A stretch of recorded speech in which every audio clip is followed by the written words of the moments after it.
What's up, Buttercup? Welcome back to my channel. Today's book review is The Exorcist by William Peter Blatty.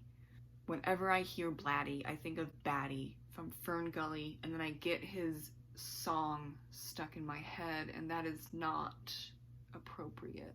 But then again, my mind is... it is what it is. Weird connection, I don't know. Okay, I also just remembered that I pulled out the book, but then I didn't set it up. So 1 second, weird jump. Sorry, I'm getting the book. Okay, love this cover. Very creepy. It kind of, at one point, scared my husband because he was coming in and it was kind of dark in the room when he was gonna say goodbye to me, like he always does before going to work. He was like, he told me, he was like, oh shit, that that creeped me out a little bit at the early morning hours with, you know, barely any sun coming through the window. And I'm like, sorry, I mean, it is on point though, right? I think everyone knows the whole summary of The Exorcist, but I'll just give a short summary if not. This follows Chris and her daughter Reagan, and it also follows Detective Kinderman and a psychologist, and also, is he a priest? Yeah. Karis. I'm gonna say Karis. Great type. Who are trying to figure out what is going on with Reagan, and it turns out that she is possessed by a demon. And for most of this novel, they're trying to figure out what it is, because the very last option is considering an exorcism. You don't really do exorcisms anymore that are official through the Catholic Church. There are some places and some priests that will do it, and that is not recommended. And I do appreciate the Catholic Church's official stance, the rogue priests aside, right? The Catholic Church has stated, and it states in this book as well, that it's about mental illness. We need to work on the mental illness and take that seriously, and we're not doing exorcisms. And thank you very much. +1 for the Catholic Church. I don't say that a lot, but +1 for the Catholic Church in that official statement that I paraphrase. But you can see that is a official stance now. And so yes, we are going through every possible thing, option, explanation as to why Reagan is crazy. She's crazy. She is going off the walls, and sometimes literally off the walls. And now I could not finish the movie. I only got 55 minutes in. It's not because of the whole demon, devil, religion aspect. That didn't bother me. What bothered me in the movie was the testing of Reagan, and that was triggering because I'm not the same. I didn't act like Reagan, but there was a lot of testing when I was a child for what mental illness or illnesses does she have, why is she acting out so aggressively, so on and so forth. I have multiple mental illnesses, so took a while. Yeah, that was the reason why I couldn't finish the movie. That is probably going to be different for people. That's very specific. That might not even be like a thing that someone might think of as a trigger, but you know, humans are versatile. We're very weird, and that was my trigger. Usually people are like, I can't do the whole crucifix scene in the movie, and that's when they turn off. No, we didn't even get to that part.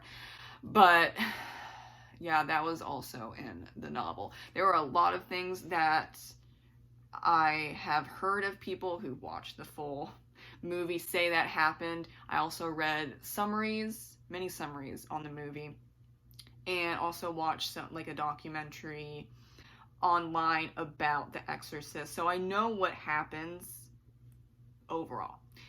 Didn't watch it, know it overall. As I can recall, very, very close to the book. For some reason, I don't know why, but I thought that there were a lot of things that were just added in to scare people, but that's not the case regarding the movie. What you see, for the most part, I would say like 9 out of 10 things, I'm pretty sure, just, you know, basing off what I just said. Anyone that's read the book or the movie and watched the movie, please comment with your thoughts on how accurate it is. But from what I know, it's very damn well accurate, and that could be upsetting for people. I totally understand why. Obviously, I didn't finish the movie, but I read the book, and yeah, that's messed up as well.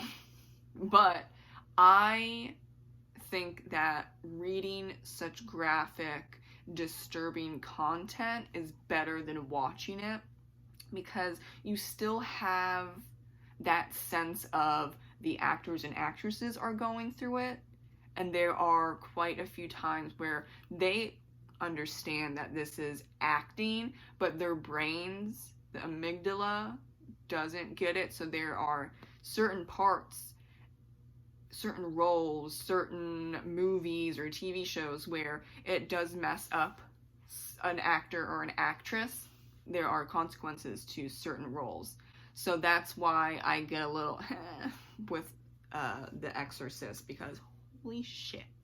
And that was not said on purpose. No, like, and yeah. Yeah. I read those very graphic, disgusting scenes, and I'm like, they had to act that. And Linda Blair had to act that as a kid. Okay. Yeah, I can see why she had some problems. Okay, not just with the movie, but there's like aftermath of dealing with the movie, and her trying to get roles and not being able to, and yeah, it's tough. The movie's tough, the book is tough, it's disturbing. I wrote for my 1-sentence wrap-up on Goodreads for this book, because I gave it 5 out of 5 stars. It is a disturbing and harrowing fight against good versus evil, and that's absolutely what this book is. I understand why it is classic horror. It is literature with a capital L. Completely understand why. This is one of the best horror books I have ever read. That includes recent horror novels and classic horror novels. This book is up there with Rosemary's Baby. I mean, both those books are classic literature with an L for sure. Rosemary's Baby wasn't as graphic. This is extremely graphic. And maybe like Chandler Morrison's splatterpunk satire, extreme gore novels have prepared me for this particular novel, because in some ways, it was worse than some splatterpunk that I've read. And that must have been a lot to take in the 1970s, because it's a lot to take in 2023, 2022, when we started, you know, seeing splatterpunk become slightly, no, not a lot, but slightly a little mainstream, where at least you're getting like a few thousand reviews on Goodreads and sometimes on Amazon, and you know that only maybe more like 30 to 40% of people who actually read the book are leaving reviews. So it's a bigger and bigger market, and I think more people are a little bit more prepared. And why might you say? Lots of reasons, but I would say that classic horror like The Exorcist and Rosemary's Baby and horror movies have set that up to now where we're like, okay, we need splatterpunk. But I kind of wonder, would this count? Like, if this was published, what subgenre would it be under horror? Like, because it's very graphic. There are some things where you're like, okay, I'm gonna take a 1-minute break And I can't say them because I don't want to get kicked off of YouTube. And I'm sure if you've read the book or watched the movie, you understand what I'm talking about. So we're just gonna sidestep that disgusting stuff. And I would really encourage, if you can, to read the book. Even though it's disturbing, take breaks.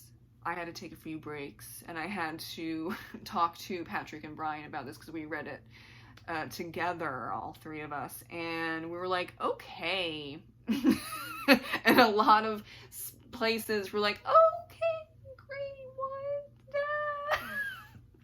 what? This is great, but what? This is also messed up. But of course it's supposed to be messed up because this is an actual, extremely rare instance of an actual exorcism with a real demon, and it's not going to be pretty. So definitely keep that in mind. I also think that anyone of any faith or non-believer, like I'm an atheist, I enjoyed it. 5 out of 5 stars, right? I think everyone should read it if they can, if they're into horror or classic literature, because this is really a starting point for a lot of horror novels and film. And it's a classic for a reason.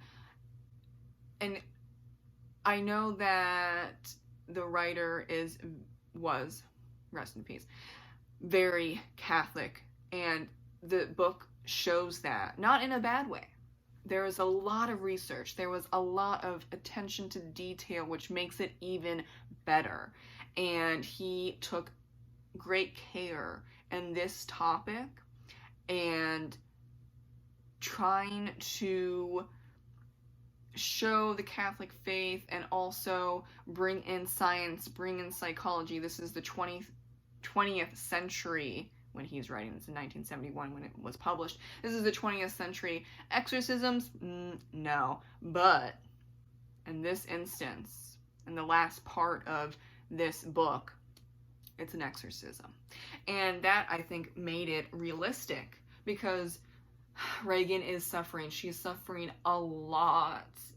And it's so sad to see, but like, really, a demon possession? So everyone's like, the demon possession? No, because there's no such thing, right? And so you have to go through the whole novel. Basically, you're like, no, demon? What? Okay, no. But then with every single step that disproves it's a neuroscience thing or a psychology thing, whatever it is, they go through every single thing that you can possibly think of. And then it's like, okay, it's a demon. Like, we have exhausted every possible idea. Yeah. And even when they were like, we have exhausted every possible thing that we can think of, is it really? Because this is not going to be a good thing to see or to go through. Like, it's not good. And there's, when Karis is, I'm probably pronouncing his name wrong, sorry. It's a little difficult because there's a lot of R's in his last name, but he is having a really hard time because he knows that an exorcist is dangerous for the priests involved, yes, and also for the person that's possessed, right? And there have been a lot of possessions where the person dies for various reasons. And he's, looking at case studies of exorcisms, and he's like, yeah, no, that's not it. No. So he doesn't even have an example of a legitimate one, because they can all be explained by mental illness or an issue with the brain where there's like epilepsy, like hallucinations, something or other. I am not a neuroscientist, so, but he does talk about it throughout the novel. And I appreciated that. I really like the sincerity of that whole, we're going to take this one step at a time, even though we know that it is a demon, but the characters don't know. This priest does not know. And then, like, the detective who's no, I don't think he's really religious, Kinderman. There is a murder that happened next to Chris and Reagan's townhouse that is connected with the possession, and he's like, what is going on? And he's trying to resolve that as well, and it's just, all of this is just really hard, and it's difficult, and it's uncomfortable, but that's what makes it realistic, and that's why I really enjoyed this novel, even though it's very dark and disturbing. Thank you so much for watching my book review on The Exorcist. I hope you have a fantastic rest of your day. Read, write, do whatever you want to do for self-care, and I'll see you in the next video. Bye!